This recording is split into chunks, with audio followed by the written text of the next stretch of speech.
여러분 사실 지난주에 우리가 함께 나누었었던 그 변화산에서의 사건, 산 이름이 변화산은 아니에요. 주님께서 거기서 아름답고 영광스럽게 변하셨다고 해서 변화산이라고 이끌지 이야기할 뿐이지 주님이 오르신 산이 어떤 산인지는 우리 몰라요. 어, 근데 그 사건은요. 8장 후반, 마가복음 8장 후반에 활활 타오르고 있었던 유대인들의 분위기에 아주 찬물을 착 끼얹는 내용, 바로 뒤에 일어난 사건이에요. 그러니까 8장 후반에서 주님께서 갑자기 찬물을 끼얹는 말씀을 하시죠.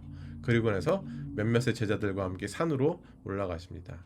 8장 후반에서 모든 사람들이 그 당시에 예수님을 따르던 수많은 무리들이 있었잖아요. 예, 그 무리들이 주님의 기적과 놀라운 능력들을 직접 눈으로 보고 경험하죠. 한껏 기대가 부풀었어요. 그들 안에. 아, 새로운 메시아가 우리에게 왔다. 정말 우리가 기다렸던 새로운 왕이 왔구나. 아시겠지만 이 당시는 로마의 식민지였고 식민 국가였고 여러 가지로 정치적으로 경제적으로 많은 부분에서 억압을 받고 있었던 상황이기 때문에 새로운 왕이 도래함으로 인해서 하나님께서 예비하신 그 약속하신 메시아가 와서 우리를 구원해 주겠다라는 기대감이 한껏 부풀어 있는 상황 속에 제자들 또한 그런 분위기를 느끼고 있었을 한중간에 주님께서 자신의 죽음을 말씀하셨다는 것은 적지 않은 충격이었을 거예요. 그리고 6일이 지난 뒤에 주님은 몇몇의 제자들을 데리고 기도하러 산에 오르셨고 내려오는 길에 또다시 죽음과 부활에 대해서 이야기하시죠. 사실 오르셨던 산 한중간에서도 주님의 죽음에 대한 이야기가 대화 속에 나타나요. 우리가 지금 살펴보고 있는 마가복음에는 나타나지 않지만 같은 내용을 담아내고 있는 누가복음. 이제 성경 잘 모르시는 분들 위해서 말씀을 간단히 드리면 성경에는 복음서가 4개가 있어요. 마태복음, 마가복음, 누가복음, 요한복음. 그 중에 공관복음이라고 해서 same perspective라고 해서 이제 뭐 뷰포인트 해가지고 같은 관점으로 사건을 바라보는 복음사가 3개가 있어요. 4개 중에 3개. 공관복음이라고 하는데 그거는 마태복음, 마가복음, 누가복음이에요. 요한복음은 아니에요. 근데 세 복음서가 같은 관점으로 보지만 모두가 다 똑같이 쓰여져 있지는 않아요. 내용 어떤 것은 있는 게 있고 어느 복음서는 없는 것들이 있어요. 근데 어쨌든 우리가 지금 마가복음을 살펴보고 있는데 누가복음에서도 주님이 산에 오르셨던 내용을 다루고 있습니다. 근데 누가복음 9장을 보시면 주님께서 몇몇 제자들과 함께 산에 올라가셨다고 말씀하거든요. 마가복음에서와 같이. 그래서 기도하실 때 주님의 용모가 영광스럽게 변하기 시작한 것을 그려내고 있어요. 저는 어떻게 변하셨는지 몰라요. 본 적이 없으니까. 근데 그때 누가복음 31장에 9장 31절에 의하면 주님께서 그 당시 이스라엘 사람들 사이에서 알려져 있는 최고의 선지자 엘리야와 모세, 이미 죽은 사람들이죠. 근데 그 사람들이 그 자리에 임하는 것을 보고 그 사람들과 예수님이 더불어서 대화를 나누고 계셨다는 것을 기록하고 있어요. 마가복음에도 나타나죠. 그런데 그 대화의 내용이 뭐였냐면 주님의 죽음에 관련된 거예요. 누가복음에서 사용한 단어를 보면 마가복음에는 그 대화가 나오지 않지만 누가복음에 사용된 단어를 보시면 별세라는 단어를 사용함으로 인해서 주님께서 이제 앞으로 십자가를 지셔야 하는 일에 대해서 말씀을 나누고 계셨어요. 그러니까 영광스럽게 기도하러 올라가셔가지고 이제 기도하러 올라가셨는데 영광스럽게 변하고 그 가운데서 나눴던 이야기가 주님의 죽음에 관련된 이야기였다는 거죠. 그런 상황에 베드로가 함께 올라갔던 제자 중에 한 명인 베드로가 한껏 그 영광스러운 분위기에 고치가 된 거예요. 그 영광스러움에 머물고 싶어 하는 거죠. 9장 5절에 막 말하죠. 9장 5절에 보면 제가 세 번역으로 한번 읽어드릴게요. 어, 선생님, 우리가 여기 있는 것이 좋겠습니다.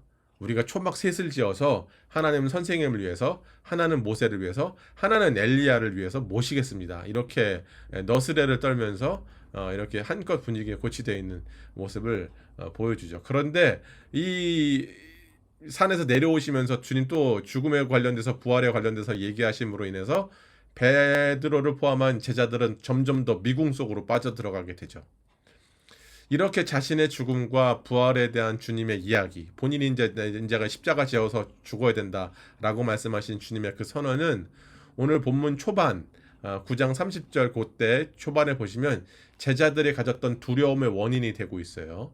30절을 이렇게 30장을 이유를 보시면 32절에 보면 그러나 제자들은 이 말씀을 깨닫지도 못하고 묻기도 두려워하더라라는 표현이 있어요. 그러니까 주님께서 지금 이렇게 말씀하신 이유가 제자들 안에 두려움이 생기도록 하셨다는 거예요. 여러분, 왜 제자들이 주님께 죽음과 부활에 대해서 묻기를 두려워했을까요?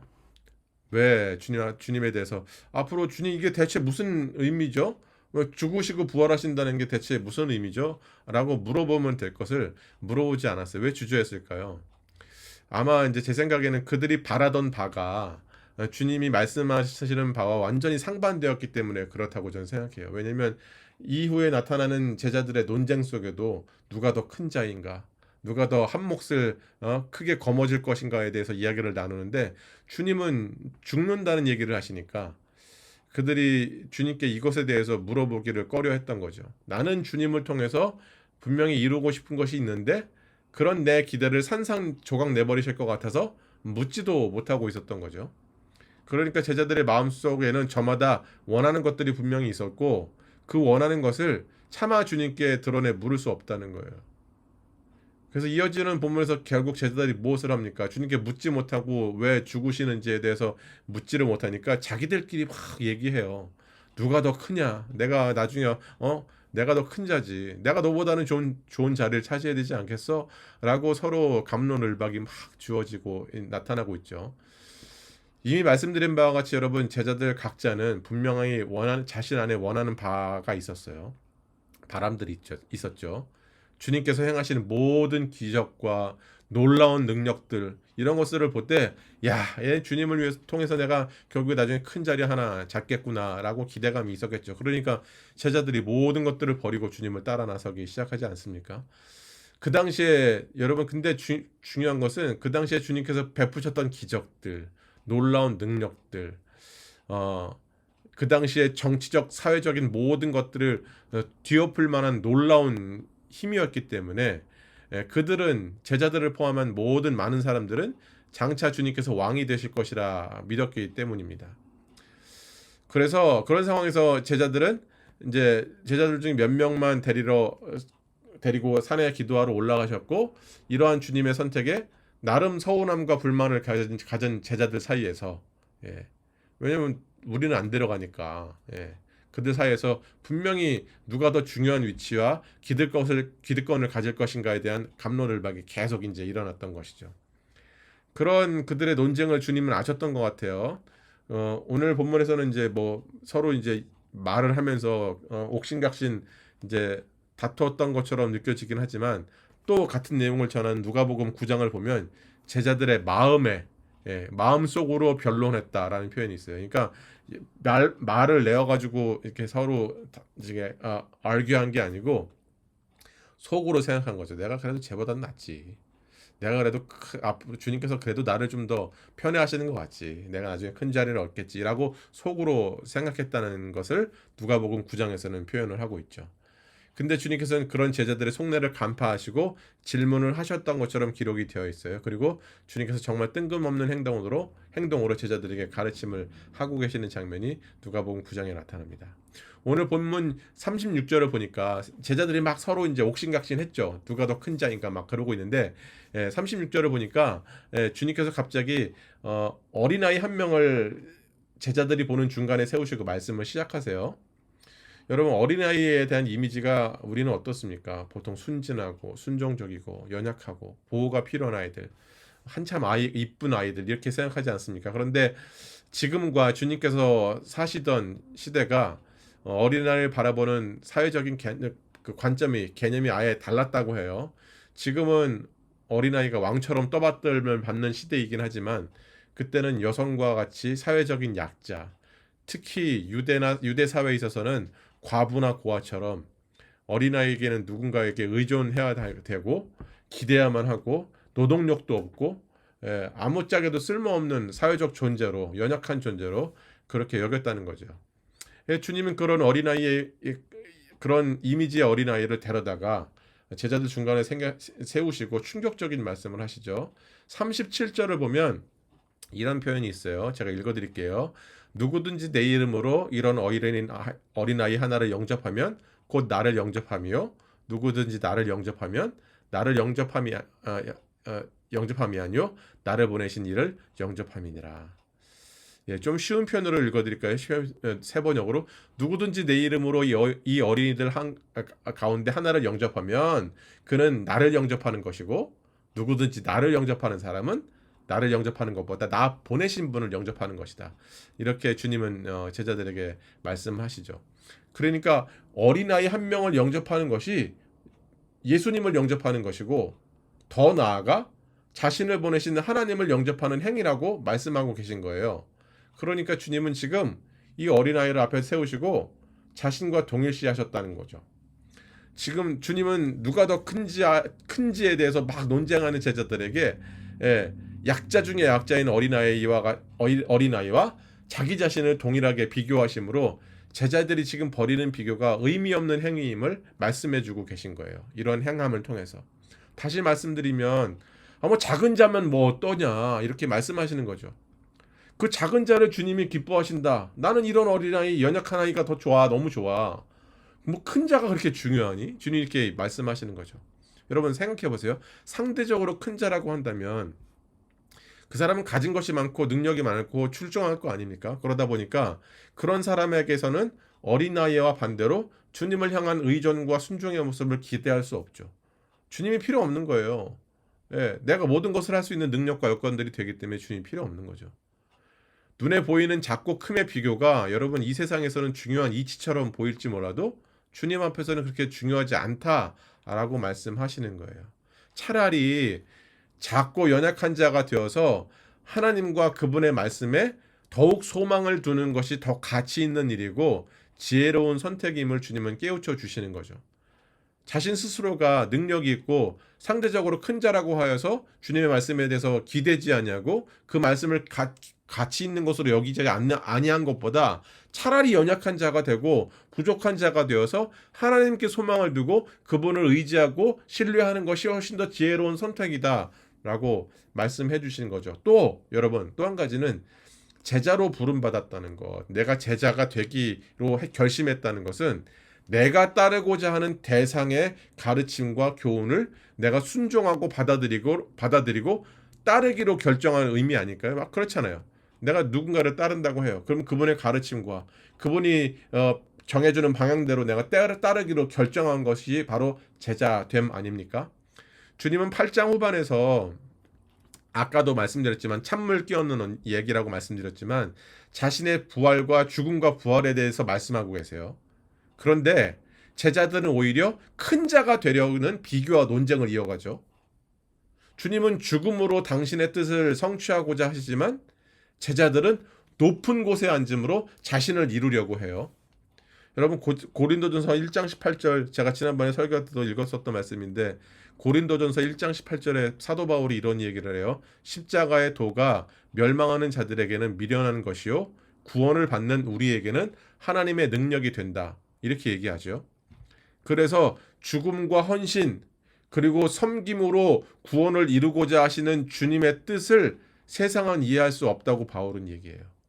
야, 왕이 되려면 군림해야지, 다스려야지.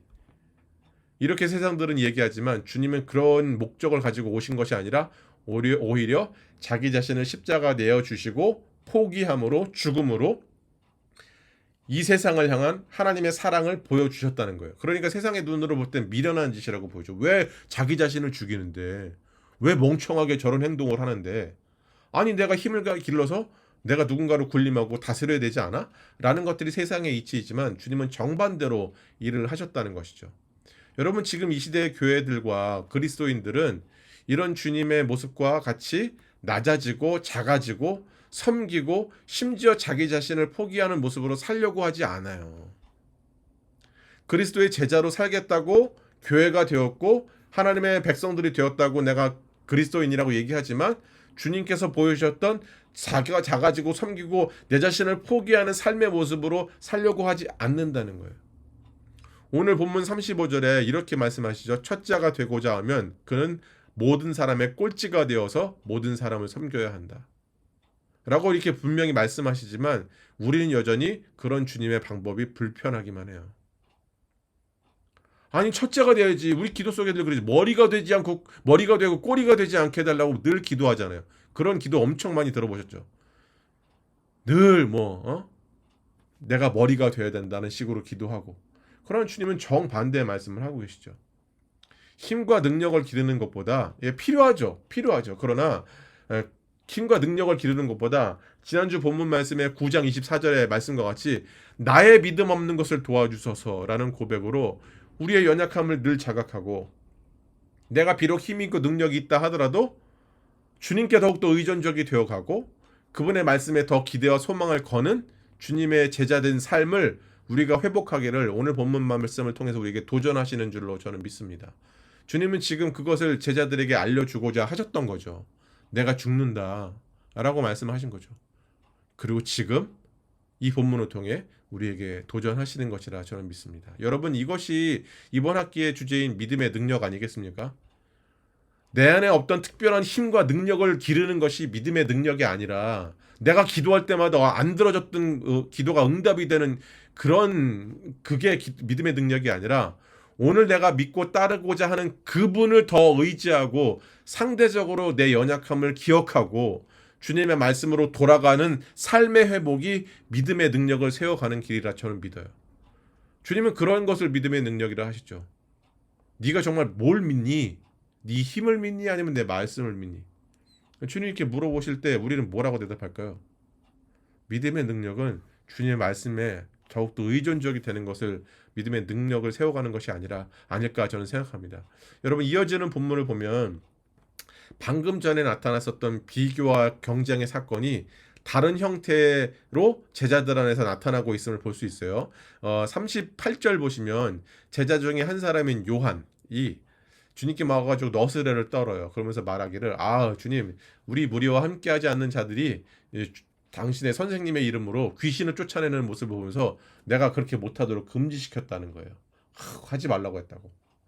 38절에 나타난 표현 중에 이런 표현이 있어요. 우리를 따르지 아니함으로. 그러니까 요한을 비롯한 제자들과 그 제자들의 무리에 속하지 않은 다른 자들은 서로 다르다는 거예요. 쟤네들은 우리와 다르지. 즉 요한의 이런 말 속에서 제자 무리는 다른 이들과 다른 특권을 가진 자들이라는 것을 드러내고요. 특권 의식을 드러내는 거죠. 그래도 우리는 제자들인데, 내가 주님을 가장 가까이서 모이신 사람인데 죄가 뭐야? 우리 흉내내고 있는데 하지마. 이렇게 하게 된 거죠. 우리를 따르지 않을 거면 너희는 귀신을 쫓아내지도 말라 라는 조건을 내세우고 주님의 이름으로 나타나는 모든 능력 행함은 자신들만의 전유물로 삼았음을 주님께 와가지고 지금 자랑처럼 말씀드렸던 것 같아요. 근데 39절에서 41절을 보면 요한에게 주님께서 약간 요한이 당혹스러울 만한 대답을 하고 계시는 걸 볼 수 있어요. 주님은 그 대답 속에서 우리에게 속하지 않은 자가 우리 흉내를 내는 것을 금하냐 하지 않느냐, 그런 유치한 문제에 집중하지 않으세요. 그거 그렇게 중요한 일이 아니야. 이렇게 말씀하시는 거랑 마찬가지죠. 오히려 흉내라면 흉내가 되는 그 행위를 하고 있었던 사람, 그러니까 예수의 이름으로 누군가 귀신을 쫓아냈던 그 일을 하고 있던 사람이 주님과 제자들을 반대하는 사람이 아니라면 오히려 더 기뻐할 일 아니냐. 흉내내가지고 귀신을 쫓아내면 그게 더 기뻐할 일 아니냐? 주님이 이렇게 말씀하시는 거죠. 왜 네가 막고 뭔데? 여러분, 이렇게 말씀하시는 주님의 뜻이 무엇일까요? 여러분, 주님이 그 당시에 사실 유대 사회를 발칵 뒤집고 다니시는 분이셨잖아요. 성경을 잘 모르시는 분들은 이제 말씀을 드리면 주님이 가르치시는 모든 메시지가 그 당시에 그 사회를 아주 뒤집고 다닐 만한, 아주 그냥 분란을 일으키게 할 만한 큰 충격적인 메시지들을 많이 하세요. 회개하라, 천국이 가까웠다. 근데 이스라엘 사람들은, 유대 사람들은 생각하죠. 아니, 우리가 하나님의 백성인데 무슨 회개가 필요해. 우리는 하나님의 사랑을 받는 사람들인데 라고 생각하면서 주님의 말씀이 듣기 거북한 말씀이 계속 다가오죠. 오늘 보면 42절에서 49절 보시면 눈을 뽑아라, 팔의 손목을 잘라라, 발을 잘라라, 이런 얘기, 충격적인 메시지 주님 던지시는 거 확인할 수 있지 않습니까? 여러분, 주님이 가르치시고 선포하셨던 모든 메시지들과 특히 그 당시에 종교 지도자들, 이스라엘 사람들에게선 유대교라고 해요. 지금도 유대교인데 그 종교 지도자들이 갖고 있는 그 영향력이 엄청났어요, 사회적으로. 근데 그 사람들이 실제적으로 보이는 신앙의 모습은 되게 위선 가득한 모습이었단 말이죠. 주님이 그들을 향해서 손가락질하세요. 야, 너희들 정신 차려. 너희들 종교 지도자들이 너희들 때문에 다른 사람들이 다 물들어가는 거야. 라고 말씀하시면서 그들을 향한 지적과 갱신의 선포가 상당히 거북하고 도전적인 메시지였죠. 그들에게 아니 저게 어디서 갑자기 굴러먹던 무슨 목수 아들내미가 나한테 와가지고 지금 이게 감히 무슨 소리야? 이렇게 사람들이 생각한 거죠. 네가 뭔데 나한테 이런 가르침을 해? 너나 잘해. 라는 식으로 그 사람들은 받아들이고 주님의 메시지가 거북한 거고, 근데 웃긴 건 그 주님이 자기가 거북해하는 그 주님이라는 분이, 예수라는 분이 기적을 행하니까 종교 지도자들은 더 이게 화가 나는 거죠. 나중에 심지어 3장인가 2장에 보면 주님을 죽이기로 공모했다는 얘기가 우리가 지난 학기에 살펴봤었던 3장에 나타나요. 종교 지도자들이 그만큼 악했다는 거죠. 그들을 향한 메시지가 달갑지 않은 거죠. 예, 제자들은 지금 주님을 심지어 여러분 가만히 생각해 보세요. 그때뿐만 아니라 지금 우리가 주님의 말씀을 대하면서도 불편하고 듣기에 그렇게 편한 말씀 아니기도 하잖아요. 성경 말씀 찾아보면 불편하잖아요. 나를 포기하고 나를 죽이고 누군가에게 내 것을 내어주고, 이게 여러분 편한 이야기는 아니잖아요. 그 당시뿐만 아니라 지금도 주님의 메시지는 그랬다는 거예요. 그러니까 주님의 메시지는 늘 그렇게 거북스러운 것이었어요. 여러분, 진리의 말씀이란 때로는 현실을 개혁하고 갱신해야 하는 요구를 하기 때문에 달갑지 않을 때가 있어요. 우리는 알죠. 분명히 매뉴얼대로 해야 되는 걸 알지만 매뉴얼이 너무 딱딱하고 굳이 이렇게 해도 되나 융통성을 발휘하기를 원하지만 우리는 이렇게 해야 된다는 걸 알 때가 있잖아요. 똑같은 거죠. 제자들은 지금 주님을 왕으로 삼고 그로 인해 누구도 누릴 수 없는 특권과 기득권을 소망하면서 지금까지 따라온 자들 아닙니까? 그런 상황에서 주님께서 죽음과 부활이라는 메시지를 연거푸 말씀하실 때마다 그들의 마음으로 혼란스럽기 그지없던 거죠. 제자들의 입장에서도 주님이 말씀하시는 게 그렇게 충격적인 거예요, 늘. 추후에 어떻게 됩니까? 주님께서 십자가에 달려 죽으신 후 제자들은 자신들이 꿈꿔왔었던 그 모든 것들이 안개처럼 사라지는 것을 확인하고 뿔뿔이 흩어지는 모습을 성경은 보여주죠. 여러분, 주님은 지금도 그 말씀을 하시는 거죠. 그렇게 거북스러운, 듣기에도 민망한 주님의 뜻을 반대하지 않거나 혹은 동의하고 숭어하고 심지어 흉내를 내면서 따르기로 작정한 자들이라면 그들은 우리와 함께 있는 자들이야 라고 요한에게 말씀하시는 거예요. 재미있는 것은 제자들은 바로 직전에 귀신 들린 아이 한 명을 자유케 하지 못했음에도 제자들의 무리와 함께하지 않은 어떤 그 이름 모른 사람은 주님의 이름으로 귀신을 내쫓았다는 일을 이뤄냈다는 거예요. 지금 너무 웃기는 일이죠. 나는 그렇게 주님과 옆에서 같이 있는 사람인데도 불구하고 귀신 하나 못 쫓아내는데 우리와 함께하지 않는 그 어떤 누군가 무명의 사람은 주님의 이름으로 귀신을 쫓아내는 일을 이뤘다는 거예요. 그렇다면 여러분, 이런 귀신을 쫓아내는 일을 이룬 자들은 그들의 능력으로 귀신을 쫓아내는 것이 아닌 것을 알아요. 우리도 알죠. 예수 그리스도의 이름에 능력이 있음을 그들은 믿었기 때문에 그 일을 가능하도록 한 거죠. 예수 그리스도의 이름에 능력이 있기 때문에.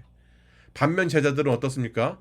그들은 사실 주님의 이름의 능력을 믿었다기보다 6장 7절에서 13절에 있었던 자신들의 경험과 자신들의 능력을 의지하지 않았을까요?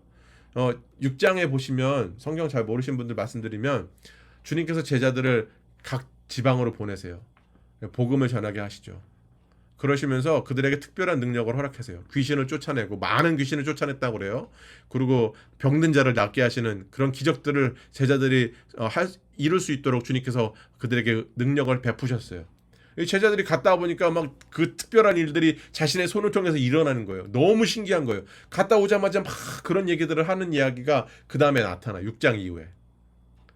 그런 경험들을 하니까 자신 안에 뭔가 특별한 능력이 생긴 것처럼 그 귀신 들린 아이를 그렇게 쫓아내려고 했던 거죠. 주님이 산에 계실 때 지난 본문에서 막 그 아이를 놓고 앞에다가 귀신을 쫓아내려는 축사를 하려고 했던 거죠. 주님의 보낼마다 이곳저곳 돌아다니면서 하나님의 나라를 선포하고 병든 자를 낫게 하고 많은 귀신들을 쫓아내는 역사를 그들은 6장에서 이뤄냈어요. 9장에서 귀신 들린 아이를 마주했을 때 마치 자신들 안에 특별한 능력이 주어진 것 마냥 굴지 않았을까요? 28절과 29절에 주님께 그들은 왜 귀신을 우리가 못 쫓아냈는지 여쭐 정도로 제자들은 궁금했던 거예요. 주님, 왜 우리는 못했을까요? 그런 제자들의 질문에 주님 뭐라고 말씀하셨습니까? 기도 외에는 안 된다 말씀하시죠. 첫 번째, 제자들이 기도 없이 귀신을 쫓아냈다는 것을 우리가 짐작할 수 있어요. 기도 안 하고 지금 귀신 쫓아내려고 했구나. 두 번째, 주님에 대한 믿음보다 자신들 안에 내재되어 있다고 믿은 그 어떤 능력과 경험을 바탕으로 귀신을 쫓아내고자 했던 거죠. 그러니까 하나님에 대한 의지함이 전혀 없었어요. 자신의 능력으로 귀신을 쫓아내려고 했었던 행함을 그들은 보였던 거죠. 지난 본문에. 여러분, 오늘 모든 내용들이 끝나는 마지막 50절에 보면 화목이란 단어가 나타나요. 주님께서 화목이란 단어로 주님의 가르침을 마무리 지기는 하시지만 제자들의 경쟁과 특권의식 가득한 모습 속에서 우리는 또 다른 접점을 하나 발견하게 돼요. 정작 주님을 왜 따르고 있느냐는 거예요. 정말 무엇을 믿느냐라는 질문도 가능하지 않을까요? 정말 주님이 말씀하시는 그 교훈과 가르침대로 살려고 하는 노력과 수고는 없고 그분의 능력도 신뢰하지 않고 그분을 의지하지도 않으면서 내 삶에서는 남들과는 다른 특별한 능력과 복을 누리려 하는 제자들의 모습이 오늘 우리의 모습과 별반 다르지 않다는 것을 발견하게 되는 거죠. 여러분, 이어지는 본문 이렇게 쭉 보시면 우리가 익히 알고 있는 주님의 경고예요. 누군가를 실족해 하는 것, 우리의 그릇된 행함과 삶의 모습으로 인해서 누군가로 하여금 하나님의 나라에 가까이 할 마음을 잃게 하는 것은 영원한 생명과 관련이 있다라고 하는 살떨리는 경고를 하시죠. 그리고 이어지는 본문 속에서 손과 발에 대한 범죄를 경고하시죠. 손과 발로 범죄하는 것은 누군가를 실족하는 것은 누군가를 실족해 하는 그 앞에 있는 내용과 전혀 다른 생뚱맞은 말씀이 아니라 우리의 손과 발로의 범죄로 누군가로 하여금 마음에 실망하게 해서 하나님의 나라에 가까이 할 마음을 잃게 했다면 그것이 아주 위험한 것이다. 그래서 주님은 차라리 손과 발을 자르고 눈을 뽑아서라도 그런 일이 발생하지 않도록 조심하라라고 경고하시는 말씀으로 해석할 수 있어요. 여러분, 아까도 말씀드렸지만 이 시대의 교회들이 저마다 한껏 목소리 높여 이야기하는 것이 뭐예요? 지금의 그리스도인들이 그렇게 목말라는 게 뭐예요? 복도 없고 힘을 키우고 영광스러워지는 것들을 이야기하지 않습니까? 예수 믿고 복받지 않은 식의 신앙관들을 성도들에게 심고 있어요. 그런데 오늘 본문을 비롯한 9장의 말씀이 이야기하고 있는 바는 오히려 반대죠. 진정으로 영광스러움을 얻는 방법은 내가 죽는 일이라 주님이 말씀하세요. 하나님은 이 땅을 구원하는 방법으로 자신이 다른 사람들을 군림하려고 이 땅에 오시는 것이 아니라 자신을 내어주시는 방법, 죽음이라는 방법을 통해 이 땅에 구원을 이루고자 하셨다고 성경은 말씀해요. 내가 누군가보다 뛰어나고 내가 누군가 위해서 그들을 다스리는 방식으로 구원을 베푸는 것이 아니라 주님은 자신의 낮아짐과 고난, 심지어 죽음을 통해 이 땅을 구원하려고 하셨다는 거죠. 지금의 교회들이 얼마나 쉽게 이 복음을 값싼 것으로 둔갑시키는지 몰라요. 복음에 물타기 하면서 세상이 말하는 내용과 똑같은 것을 주입하고자 한다는 거죠. 세상이 무엇을 구합니까? 자기 자신을 이루는 것, 누가 봐도 부러워할 영광스러움 얻는 것을 부르짖는데 교회가 똑같이 예수를 믿고 복받자는 식의 물타기를 하고 있다는 것을 우리는 부인할 수 없어요. 내가 제자가 되었다고 하지만 제자들이 성경 속에 나타난 제자들을 보면서 우리가 혀를 차면서 이렇게 엉뚱한 거 구하고 있네 이렇게 얘기하면서 여전히 우리는 똑같이 그런 것들과 그들이 주장했었고 그들이 바랬던 것을 똑같이 우리는 구하고 있다는 거죠. 그래서 지금 이 시대의 그리스도인들은 여러분 말씀 따라 고난의 길로 가고자 하지 않는다는 거예요. 주님이 보이신 방법 마가복음 8장 34절에서 35절에 말씀하신 바와 같이 그분을 따르려면 자기의 십자가를 지고 자신을 부인하는 고난을 선택해야 된다고 말씀하셨음에도 불구하고 우리는 영광스러움을 추구하는 신앙을 목표로 삼고 이 길을 걷는 거예요. 내가 여기 주님 따라 걸으면 내가 복을 얻겠지. 아니요. 영생의 복은 얻죠. 이 땅의 복을 우리가 목표로 하는 것은 아니는 거죠. 주님 50절에서 소금을 통해 가르침을 주세요. 소금의 특성은 우리가 너무나도 잘 아는 바와 같이 자신이 녹아서 사라질 때만이 그 소금의 가치가 나타남을 말씀해 주시죠. 소금이 녹지 않고 그대로 맛을 잃은 채로 음식 위에 얹어져 있다면 씹을 때마다 이물감만 남아서 먹는 사람하고 불쾌감만 느끼게 되죠. 오히려 자기 자신을 내려놓고 죽이고 살아 녹아 없어짐을 통해서 누군가를 그리스도 앞으로 이끌 수 있다면 그깟 뭐 귀신 쫓아내는 일이 그게 중요한 일이니? 그거 그렇게 큰 자가 되는 일이 중요한 일이야? 그거 중요하지 않아. 주님 말씀하시는 거죠. 너 제자 되기로 나 따라오기로 했다면 너 지금 네가 살아야 되는 방식이 지금도 너를 이루는 방식이어야 돼? 네가 큰 자가 되어야 돼? 그거 필요 없어. 주님은 그렇게 얘기하시는 거죠.